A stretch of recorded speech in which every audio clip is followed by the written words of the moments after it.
Hello po sa lahat. Flex ko lang po pala yung aking orchids. Ayan po guys, sobrang haba ng kanyang bulaklak. Ayan po. Tingnan nyo po, ang ganda-ganda. Ayan po. Ayan po siya. Ayan.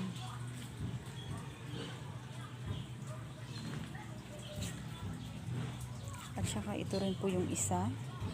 Sabay po sila ng bulaklak. Ayan. Pero hindi pa po ito namukadkad. Bali hahaba pa po ito. Ito po siya. Ayan. Haba pa po ito. Ayan. At saka ito rin po yung isa. Ayan. Tingnan nyo guys, oh. Dalawang tumubo dito guys, oh. Ayan. At saka